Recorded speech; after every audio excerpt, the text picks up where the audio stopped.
Hello, welcome to study forum. आप सभी का बहुत बहुत स्वागत है गाइस इस चैनल पे। देखिए, जैसा कि आपको पता है कंप्यूटर का हम पूरा सिलेबस कर रहे हैं, उसी के सीक्वेंस में यहाँ पे हम मेमोरी देखेंगे। मेमोरी के जितने भी टाइप्स होते हैं, जितने भी पार्ट्स होते हैं, प्राइमरी मेमोरी, सेकेंडरी मेमोरी, उनके अंतर्गत क्या क्या मेमोरीज आती हैं, उन मेमोरी का हम लोग डिटेल में यहाँ पर डिस्कशन करेंगे और जानेंगे, उनके बारे में ओवरव्यू लेंगे। इसके बाद आपको एक वीडियोज़ और मिलेंगी जहाँ पर आप सिर्फ मेमोरी पे MCQs करेंगे। उसमें सारे क्वेश्चन सिर्फ मेमोरीज़ को होंगे, मेमोरी पे क्वेश्चंस कराए जाएंगे। यहाँ पे हम देखेंगे कौन सी मेमोरी सबसे ज़्यादा स्पीड होती है, साइज़ में कैसी होती है, पूरा देखेंगे गाइज। इसी के सीक्वेंस से कंप्यूटर में एक हमारा प्रैक्टिस सेट चल रहा है, जिसके साथ हम लोग सिर्फ MCQs कर रहे हैं। टॉप 50 MCQs करके आप देखेंगे, स्क्रीन पे होगा, आप वहाँ पे देख लेंगे। वो आपको आसानी से वहाँ पे MCQs प्रैक्टिस सेट कराने में आसानी। ये जो टॉपिक दे रहे हैं, इन टॉपिक पे सेपरेट वीडियो चैनल पे ऑलरेडी है। जैसे आपको जनरेशन ऑफ कंप्यूटर देखना है तो generation of computer first generation, second generation से रिलेटेड सारे के सारे फैक्ट डिस्कस किए गए, वहाँ पे देख सकते हैं। तो चलिए बिना देर करते हुए क्वेश्चन को स्टार्ट करते हैं। गाइस, चैनल पे पहली बार आए हो तो सब्सक्राइब कर लें। इससे ये होगा कि जो भी वीडियो हम अपलोड करेंगे आपको उसका नोटिफिकेशन मिल जाएगा। सब्सक्राइब करने के बाद आप बेल आइकन को प्रेस कर देते हैं तो ये टोटली फ्री होता है, इसका कोई चार्जेस नहीं होता है गाइस। चलिए तो फिर स्टार्ट करते हैं हम मेमोरी के बारे में। देखिए, पहली बात तो मेमोरी क्या होती है आपको पता है यार। मेमोरी होती है एक तरीके का स्टोरेज होती है, जहाँ पे हम डेटा को स्टोर करते हैं, ठीक है। अब मेमोरी के बारे में इतना पता हो गया। अब मेमोरी के टाइप्स को देखते हैं। देखिए, मेमोरी टू टाइप्स की होती है, एक प्राइमरी मेमोरीज होती है, एक सेकेंडरी मेमोरी होती है। प्राइमरी मेमोरी को प्राइमरी मेमोरी कहते हैं, सेकेंडरी मेमोरी को हम ऑक्सिलरी मेमोरी भी कहते हैं, ठीक है। तो ऑक्सिलरी मेमोरी अब देखेंगे प्राइमरी मेमोरी के अंदर क्या क्या आते हैं, सेकेंडरी मेमोरी के अंदर क्या क्या आते हैं, पूरी डिटेल में हम लोग यहाँ पे देखेंगे। पहले देख लेते हैं प्राइमरी मेमोरी कहते किसे हैं। देखिए, प्राइमरी मेमोरी क्या होती है, it is also known as a main memory. इसको मेन मेमोरी भी कहते हैं, इसको इंटरनल मेमोरी भी कहते हैं, इसको फास्टर मेमोरी भी कहते हैं, ठीक है। तो प्राइमरी मेमोरी हमारी जो होती है 3 नाम से जानी जाती है, आप इनसे भी समझ लें। It is also have two types of memory. ये दो तरीके के फिर होती है। क्या होती है, एक नॉन वोलेटाइल मेमोरी होती है, एक वोलेटाइल मेमोरी होती है। नॉन वोलेटाइल मेमोरी क्या होती है गाइस, ये परमानेंट मेमोरी होती है। और वोलेटाइल जो होती है टेम्पोरेरी मेमोरी होती है। देखिए, एग्जाम में क्वेश्चन से आपको कई बार पूछा जाता है non volatile memory, volatile memory. कभी कभी रैम और रोम के बारे में पूछ लेता है कि रैम किस तरीके की मेमोरी है, वोलेटाइल है कि नॉन वोलेटाइल है। इन सब के बारे में हम नीचे अभी डिस्कस करेंगे। वीडियो को अंत तक देखिए, मज़ा आएगा आपको। तो आप प्राइमरी मेमोरीज़ क्या होती हैं आपको इतना समझ में आ गया, बेसिक सा आइडिया हो गया कि इसमें क्या होता है, एक तरीके की परमानेंट मेमोरीज़ होती हैं, ऐसे समझिए, ठीक है। और इसमें दोनों होती, परमानेंट मेमोरीज भी होती है, टेम्पोरेरी मेमोरी भी होती है प्राइमरी। ऐसा नहीं कि सिर्फ परमानेंट मेमोरी ही होती हैं, लेकिन ये मेन मेमोरी कहलाती हैं। और इसको इंटरनल मेमोरी भी कहते हैं और फास्टर मेमोरी भी कहते हैं। अब देखिए, नॉन वोलेटाइल मेमोरीज़ क्या होती हैं। देखिए, प्राइमरी मेमोरी के अंदर नॉन वोलेटाइल मेमोरीज़ क्या क्या होती हैं, इसको देख लीजिए। Non volatile memory it is a firmware कहलाता है। कभी कभी एग्ज़ाम में आपसे पूछ लेता है कि फर्मवेयर कौन कौन से मेमोरीज होती हैं। तो फर्मवेयर आपके ये होती हैं। नॉन वोलेटाइल की अगर हम कहीं बात करें गाइस, तो इसका मतलब वो मेमोरी जो परमानेंट मेमोरी हो। परमानेंट मतलब कि जो भी डेटा इसमें स्टोर होते हैं वो परमानेंट रहते हैं, या इसको ऐसे कह लीजिए कि इसमें जो भी डेटा स्टोर किए जाते हैं ये कंप्यूटर के मैन्युफैक्चरिंग के टाइम मैन्युफैक्चर के द्वारा वहाँ पे किए जाते हैं। जैसे रोम हो गया, रैम रोम, पी रोम हो गया, ई पी रोम हो गया, ई ई पी रोम हो गया। इनके बारे में डिटेल में हम डिस्कशन करेंगे, पढ़ेंगे ये क्या होते हैं। तो आप बस इतना समझिए कि रोम जो होता है आपका एक तरीके की परमानेंट मेमोरी है। ये तीनों रोम से स्टार्ट हुए जो मेमोरी है ये परमानेंट मेमोरी होती हैं आपकी, और नॉन वोलेटाइल होती। नॉन वोलेटाइल मतलब परमानेंट मेमोरी। नीचे देखते हैं वोलेटाइल मेमोरीज़ क्या होती हैं।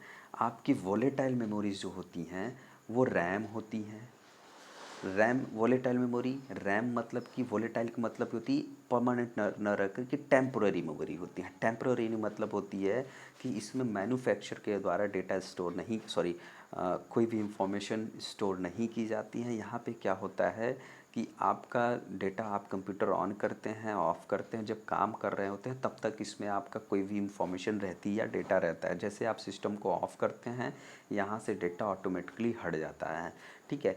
दूसरा non volatile memory statics memory होती है। इसको क्या होता है, स्टैटिक्स मेमोरी का एक बहुत बड़ा अच्छा क्वेश्चन यहाँ पे बनता है। स्टैटिक्स मेमोरी में क्या होता है, रिफ्रेशिंग नॉट रिक्वायर्ड। कभी कभी एग्ज़ाम में पूछ लेता है वो कौन सी डिवाइस होती है जिसको रिफ्रेशिंग रिक्वायर्ड नहीं होती है, तो स्टैटिक्स मेमोरी। डायनेमिक मेमोरी होती है, इनको रिफ्रेशिंग रिक्वायर्ड होती है। SIMM और DIMM, इनके बारे में भी हम नीचे पढ़ेंगे ये क्या होते हैं, ठीक है। उसके बाद देखिए आ जाता है सेकेंडरी मेमोरी। सेकेंडरी मेमोरीज क्या क्या होती हैं गैस, सेकेंडरी मेमोरी आप देख रहे हैं मैग्नेटिक डिस्क होती है सेकेंडरी मेमोरी, फ्लॉपी डिस्क होती हैं, हार्ड डिस्क होती हैं, CD रोम, रीड राइट होती है, DVD होती है, डिजिटल वर्सेटाइल डिस्क होती है, BRD होती है, HVD और फ्लैश मेमोरी। ये सारी की सारी कहीं ना कहीं क्या होती हैं गैस, ये हमारी सेकेंडरी मेमोरी होती हैं। आप फिर से एक बार समझिए कि प्राइमरी मेमोरी हमारी रैम और रोम, स्टैटिक्स और डायनेमिक, ये जो मेमोरीज़ होती हैं हमारी प्राइमरी मेमोरीज़ होती हैं। प्राइमरी मेमोरी दो तरीके की होती है, एक वॉलेटाइल होती है, एक नॉन वॉलेटाइल होती है, यानी कि मेन मेमोरी। सेकेंडरी मेमोरीज़ वो होती हैं आप देख रहे हैं, magnetic disk, floppy disk, hard disk, एक तरीके से जो पेरिफेरल डिवाइसेस होती हैं वो हमारी जो होती हैं सेकेंडरी मेमोरीज़ होती हैं। तो चलिए प्राइमरी मेमोरी के जो हम ऊपर पढ़े थे उनके बारे में पढ़ लेते हैं। तो प्राइमरी मेमोरी हमारी रोम होती है। रोम के बारे में स्टैटिक्स में पढ़ते हैं, थोड़ा थोड़ा डिटेल में देखेंगे जो इन पे इंपॉर्टेंट क्वेश्चन बन सकता है। रोम के बारे में गाइस पहला क्वेश्चन बनता है एग्जाम में, आपसे इसका फुल फॉर्म पूछ लेता है। तो रीड ओनली मेमोरी, ठीक है। इसका क्या मतलब हुआ कि ये सिर्फ मेमोरी को रीड कर सकता है रोम में, ठीक है। It is a non volatile memory, ये भी क्वेश्चन पूछा जाता है कि रोम आपका वोलेटाइल मेमोरी है कि नॉन वोलेटाइल मेमोरी है।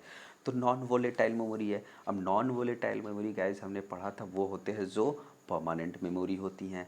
तो परमानेंट मेमोरी हो, ये प्राइमरी मेमोरी हो गई। तो ये 4 पॉइंट आप आसानी से देख सकते हैं कि रोम के बारे में ये रीड ओनली मेमोरी होती है, नॉन वोलेटाइल होती है, परमानेंट होती है और ये प्राइमरी मेमोरी होती हैं। उसके बाद ईपी रोम के बारे में पढ़ लें। ईपी रोम क्या होता है, इरेजेबल प्रोग्रामेबल रोम होती है। तो रोम क्या आपको पता है, erasable programmer read only memory होती है। Technique to erase the data by UV ray. तो इसमें क्या होता है कि जब भी डेटा को इसमें इरेज किया जाता है, डेटा को उड़ाया जाता है या डेटा को रिमूव करना होता है, तो UV रेज यानी कि अल्ट्रा वायलेट रे हम यूज़ करके इस टेक्निक से ईपी रोम में हम इस डेटा को रिमूव करते हैं। उसके बाद EEP रूम क्या होता है, आपको गाइज EEP रूम के बारे में बहुत ज़्यादा पूछेगा तो आपसे डायरेक्टली सिर्फ ये पूछ लेता है कि इसका फुल फॉर्म क्या होता है। तो इलेक्ट्रिकली इरेजेबल प्रोग्रामेबल रोम होता है। ध्यान रखिएगा यहाँ पे इलेक्ट्रिकल होता है, यानी इलेक्ट्रिकली, आपको इलेक्ट्रॉनिकली पूछ देगा वहीं कन्फ्यूज़न करता है। तो इलेक्ट्रिकली आप इसको पढ़िएगा। अब देखिए रैम रोम के पास हो गया, अब रैम को देखते हैं। तो रैम भी आपको पता है गैस कि पहली बात तो प्राइमरी मेमोरीज होती हैं और ये वोलेटाइल मेमोरी होती है। जब वोलेटाइल है तो ये क्या होती हैं, टेम्परेरी मेमोरीज होती हैं। और रैम का फुल फॉर्म क्या होता है, रैंडम एक्सेस मेमोरी। गाइस बहुत ध्यान से देखिए, मैं बहुत फास्ट तो नहीं चल रहा हूँ, अगर आपको लग रहा हो बहुत फास्ट है तो ज़रूर कमेंट बॉक्स में बताइएगा। इससे क्या होगा कि हम दूसरी वीडियो जो हमारी आएगी उस पर हम स्लो करने की कोशिश करेंगे। लेकिन यहाँ पे हमने बहुत ही इजी वे में सब कुछ रिप्रेजेंट करने की कोशिश की है जो आपको समझ में आएगा। और सही लगे, अच्छा लगेगा इस तो लाइक करते चलिएगा। अब नेक्स्ट क्वेश्चन देख लेते हैं, फास्टर मेमोरी क्या होती है। देखिए गाइस जो फास्टर मेमोरी होती है उसको हम कहते हैं रजिस्टर। रजिस्टर हमारी सबसे फास्टेस्ट मेमोरी होती है। Which used between main memory and CPU और मेन मेमोरी के बीच में जो वर्क करता है उसको हम कैच मेमोरी कहते हैं।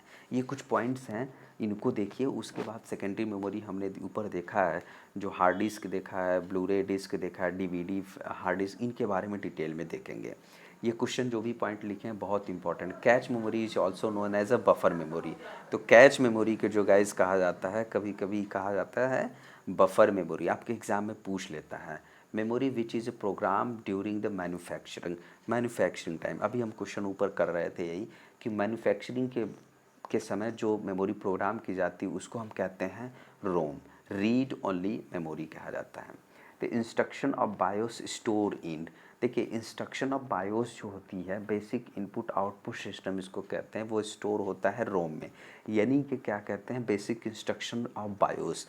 बायोस का काम क्या होता है गाइस? बायोस का काम ये होता है जब आपका सिस्टम ऑन करते हो आप, तो ऑन होते समय बूट करता है, ठीक है, बूटिंग करता है, स्टार्टिंग करता है। बूटिंग का मतलब होता है सारे कनेक्शन को आपके लैपटॉप में किसी तरीके की दिक्कत नहीं हो, सारे को चेक करते हुए निकलता है, ठीक है, वो ऑन होता है। तो वो पूरा इंस्ट्रक्शन जो होता है रोम में सेव होता है। DDR क्या होता है, फुल फॉर्म को भी पूछ लेता है, डायरेक्ट डायनेमिक मेमोरी होती है। उसके बाद SIMM क्या होता है, सिंगल इनलाइन मेमोरी मॉड्यूल होते हैं। इनके सिर्फ फुल फॉर्म पढ़ लीजिए, आगे हम जल्द से तुरंत स्टार्ट करने वाले हैं सेकेंडरी मेमोरी। DIM क्या होता है, डुअल इनलाइन मेमोरी मॉड्यूल कहते हैं, ठीक है। अब देखिए सेकेंडरी मेमोरीज़ के बारे में पढ़ते हैं, ठीक है। सेकेंडरी मेमोरीज़ क्या होती हैं, जैसा कि आपको पता है, अभी हम लोग देखे हैं सेकेंडरी मेमोरीज़ कौन कौन सी होती हैं। पहली बात, मेमोरी दो तरीके होती है, प्राइमरी और सेकेंडरी। प्राइमरी मेमोरी के बारे में हमने देख लिया है। अब यहाँ पे हम सेकेंडरी मेमोरीज़ करने जा रहे हैं। तो सेकेंडरी मेमोरी में गाइस क्या होती है हम अभी लास्ट में ये भी देखेंगे कि जो मेमोरी यूनिट्स होती हैं उनके बारे में भी डिटेल में डिस्कशन करेंगे। सेकेंडरी मेमोरीज़ क्या होती है गाइस? देखिए सेकेंडरी मेमोरीज़ होती हैं फ्लॉपी डिस्क। फ्लॉपी डिस्क होती है 8 इंच होती है, प्रेफर्ड होती हैं, 3.5 इंच का भी होता है। स्टोरेज कैपेसिटी जो होती है 2 MB की होती है फ्लॉपी डिस्क के। उसके बाद हार्ड डिस्क की बात कर देते हैं। हार्ड डिस्क एक collection of n number of magnetic disk is called a hard disk. यहाँ पे क्या कहते हैं, मैग्नेटिक डिस्क जो होती है बहुत सारी होती हैं, ठीक है। तो स्टोरेज फॉर्मेट जो होता है ट्रैक एंड सेक्टर के फॉर्म में हार्ड डिस्क में स्टोर होती है। लेटेस्ट कॉन्फ़िगरेशन जो होती है यानी कि लेटेस्ट साइज़ जो होती है वो 1 TB की कहलाती है। CD-ROM रीड राइट इसको कहते हैं। तो इसका फुल फॉर्म पहली बात पूछ लेते हैं, compact disc ROM, compact disc read only memory, और RW होता है री राइटेबल कहलाता है। कैपेसिटी जो होती है 700 MB की होती है CD-ROM में। गाइज इसमें पढ़ने को तो और भी टॉपिक्स हैं, इसमें डिटेल में कराया जा सकता है। हमारा MCQs एक है, MCQs जब इसमें हम लेके आएंगे, आप MCQs की वीडियो पूरा देखिएगा। टॉप 50 MCQs जो हैं, जितने भी MCQs के कुछ वीडियोस होंगे सारे के सारे देख लीजिए। वहाँ पे आपको एक सेपरेट वीडियो ज़रूर मिलेगी, उन्हीं में कोई ना कोई होगा, मुझे याद नहीं है कौन से पार्ट है। तो आप देखेंगे वहाँ पे सिर्फ मेमोरी के बारे में ही क्वेश्चंस कराए गए हैं, बहुत अच्छे अच्छे। वहाँ पे CD-ROM के बारे में डिटेल में बताया गया है। DVD क्या होती है? DVD का फुल फॉर्म होता है डिजिटल वर्सेटाइल डिस्क होता है, डिजिटल वीडियो डिस्क। गाइज आपके एग्ज़ाम में ये दोनों पूछता है, बहुत इंपॉर्टेंट है। इसकी कैपेसिटी 4.7 GB होती है। कभी कभी DVD का फुल फॉर्म भी पूछता तो है, आपको सबसे ज़्यादा आपके ऑप्शन में कहीं देता है तो ये ऑप्शन बता, डिजिटल वर्सेटाइल डिस्क होता है। कैपेसिटी आपको पता होनी चाहिए। अब ब्लू रे डिस्क होता है क्या? अब देखिए जितनी भी अभी हार्ड डिस्क सेकेंडरी मेमोरीज़ के बारे में बात करते हैं तो सबसे अच्छा होता है आपका BRD, ब्लू रे डिस्क। क्वालिटी में हर चीज़ में अच्छी होती है, डबल साइडेड रिराइटेबल होती है, हाई डेफिनेशन वीडियो होती है, कैपेसिटी 50 से 100 GB तक की होती है। तो सबसे बेहतरीन और सबसे अच्छी अगर मानी जाती है ब्लू रे डिस्क होती है। आज के समय में यही सबसे ज़्यादा यूज़ होता है। तो ये क्या होती है, 25 सिंगल्स लेयर होती हैं और 50 जो होती हैं डुअल लेयर्स इसमें होते हैं। HVD क्या होता है? HVD का फुल फॉर्म देख लीजिए, हेलोग्राफिक वर्सेटाइल डिस्क होता है। इसकी कैपेसिटी जो होती है 6 TB की होती है, ठीक है। आप ये तो ब्लू रे डिस्क से भी कहीं ना कहीं ज़्यादा आपकी इसकी मेमोरी साइज़ है। अब देखिए TB GB क्या होती है, अभी हम नीचे डिस्कस करेंगे उनकी साइज़ के बारे में। फ्लैश मेमोरी क्या होती है? It is used mobile and camera. Mobile and camera में आजकल यूज़ होती है, pen drive and SD card की तरह ये भी यूज़ किए जाते हैं। तो फ्लैश मेमोरी वो होती हैं। तो गाइज़ मेमोरी तो यहाँ पे कंप्लीट हो गई है। अब देखिए कंप्यूटर मेमोरी के यूनिट्स जो होते हैं बहुत इंपॉर्टेंट है, ये कई बार एग्ज़ाम में पूछ लेता है आपको कि 1 KB कितने बाइट्स के बराबर होता है, 1 KB में कितने बाइट या कितने बीट्स होते हैं।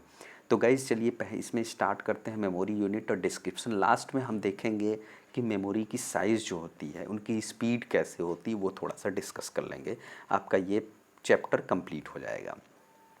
तो देखिए मेमोरी यूनिट एक तरफ दिया हुआ है, एक तरफ आपका डिस्क्रिप्शन दिया है, ठीक है। तो 1 बिट जो होता है पर 1 बिट आपका होता है बाइनरी डिजिट कहलाता है, 4 बिट आपका कहलाता है 1 निबल। आपके एग्जाम में पूछ लेता है 1 निबल बराबर कितने बिट होता है, तो 4 बिट, यानी 4 बिट है तो आपका 1 निबल कहलाता है। तो एक 8 बिट यानी 8 बिट होता है तो 1 बाइट कहलाता है। आप ऐसे समझिए, चाहे इधर से समझ लीजिए चाहे इधर से समझ लीजिए, जो आपको समझ में आए। या 1 बाइट इक्वस टू होता है 8 बिट, या 8 बिट इक्वस टू होता है 1 बाइट। आपको जिधर से सूटेबल लगे उधर से आप देखिए। अब 1024 बाइट्स यानी 1024 बाइट्स जो होते हैं वो क्या होते हैं 1 केबी के, 1 किलो बाइट के बराबर होता है। यानी कि 1 केबी जो होता है 1024 बाइट्स के बराबर होता है। नेक्स्ट क्वेश्चन देख लेते हैं, 1 MB होता है क्या, 1 MB किसके बराबर होता है, 1 MB मतलब मेगाबाइट्स। 1 MB आपका हो जाता है 1024 KB के। तो 20 MB जो होता है 1 GB में, यानी 1 GB में क्या होता है, 1 GB में आपका 1024 MB होते हैं, ठीक है। और 1 MB में क्या होता है आपका 1024 KB होते हैं। उसी तरह एक टीबी, टीबी क्या होता है टेराबाइट होता है। 1 टेराबाइट में क्या होता है 1024 GB होते हैं। और एक GB होते हैं, ठीक है, सॉरी 1 टीबी में 1024 GB होते हैं, ठीक है। अब टीबी हो गया, जीबी हो गया। और 1 पीबी क्या होता है, पीबी होता है गाइज पेटाबाइट, ठीक है। पेटाबाइट जो होता है आपका, एक पेटाबाइट होता है 1024 टीबी के बराबर होता है। अब टीबी हो गया, अब बीपी देख लीजिए, 1 यानी कि 1024 बीपी पेटाबाइट जो होता है आपका 1 ईबी, ये एक्साबाइट के बराबर होता है। गाइस इसको आप स्क्रीनशॉट ले लीजिएगा, कहीं नोट करना हो तो नोट कर लीजिएगा, क्योंकि बहुत इंपॉर्टेंट है, कई बार आपको एग्ज़ाम में पूछे जाते हैं। वैसे मैं बता दूं ज़्यादातर आपको एग्ज़ाम में बस यहीं तक पूछा जाता है, टीबी तक, उसके नीचे कभी नहीं पूछा गया है। और पूछा गया है तो बहुत सारे एग्ज़ाम में सिर्फ यहाँ तक, पीबी तक, पेटाबाइट तक, इसके नीचे कभी नहीं पूछा गया है। लेकिन हम कर लेते हैं यहाँ पे कि इसकी साइज़ और भी होती है, तो उनको भी देख लेते हैं 2-4। अब देखिए हम यहाँ तक देख लिए थे पीबी बराबर, यानी 1 ईबी एक्साबाइट बराबर होता है 1024 पीबी के। तो ईबी यानी 102 ईबी के बराबर होता है 1 जीबी। जेडबी जेडाबाइट होता है, यानी कि 1024 जीबी के बारे में जेटाबाइट होता है 1 वाईबी। योटाबाइट होता है। योटाबाइट के बाद गाइस क्या होता है आपकी देख लीजिए कि 1 वाईबी, 1024 वाईबी जो होता है, योटाबाइट जो होता है 1 बीबी के बराबर होता है। 1 बीबी ना ब्रोंटोबाइट के बराबर होता है, ठीक है। तो 1024 ब्रोनोबाइट बराबर होता है 1 जीबी। 1 जीबी, आप जीबी मत कहिए इसको, 1 जीपोबाइट, जोब बाइट कहलाता है। तो आप देख रहे हैं कि यहाँ पे जो सीरीज़ अभी हमने पढ़ा है, यूनिट देखा है, सबसे लार्जेस्ट साइज अगर जिसकी होती है तो वो होती जियोब बाइट के, जो हाईएस्ट मेमोरी साइज जिनकी होती है। तो गाइस इस वीडियो का लास्ट टॉपिक पढ़ते हैं। यहाँ पे हम देखते हैं इस थोड़े से स्ट्रक्चर दिए, speed of memory. Speed of memory अगर हम देखें इस तरीके से, आप इस स्ट्रक्चर को बड़े ध्यान से देखिएगा, आपको समझ में आ जाएगा। तो गाइस ऊपर देख लिए यहाँ पे रजिस्टर है, ये कैच है, कैच L1 कैच है, L2 कैच के 2 साइज, रैम है, सेकेंडरी मेमोरी है। तो कहने का मतलब गाइस क्या होता है कि ये हमारी साइज़ होती है, ठीक है। ये साइज़ को बता रहा है कि किसी भी मेमोरी की साइज़ कैसे होती है, यहाँ पे बड़ी होती है। उसका जैसे जैसे ऊपर की तरफ जाते हैं यहाँ पे हमारा CPU होता है, ठीक है, CPU होता है। तो ये आपका इधर क्या हो रहा है, जैसे जैसे जा रही ये साइज इसकी कम होती जा रही, लेकिन स्पीड गाइज जैसे जैसे ऊपर जा रहे हैं स्पीड बढ़ती जा रही है। इस तरीके से देखा जाए तो हमारा रजिस्टर जो है सबसे ज़्यादा स्पीड होती है, और जैसे जैसे ऊपर की तरफ बढ़ती जाती है इसकी कॉस्ट भी बढ़ती जाती है। तो इस चीज़ को आप ध्यान से देख लीजिएगा, इससे ये आपको हमेशा याद हो जाएगा कि रजिस्टर जो होती है मेमोरी, उसकी स्पीड सबसे ज़्यादा होती है। तो गाइज़ ये वीडियो यहीं पे ख़त्म होता है। आई होप कि हमारा कंटेंट्स आपको मज़ा आया होगा, समझ में आया होगा। कमेंट बॉक्स में गाइज़ ज़रूर बताइएगा, यदि किसी तरीके का सजेशन आपके पास हो, कोई राय हमें देनी हो तो ज़रूर कमेंट बॉक्स में बताइएगा। वीडियो अच्छा लगा हो तो लाइक करते चलिएगा, बेल आइकन को ज़रूर दबा दिए जिससे कि नोटिफिकेशन वीडियो का आपको सबसे पहले मिल जाए। Thank you for watching.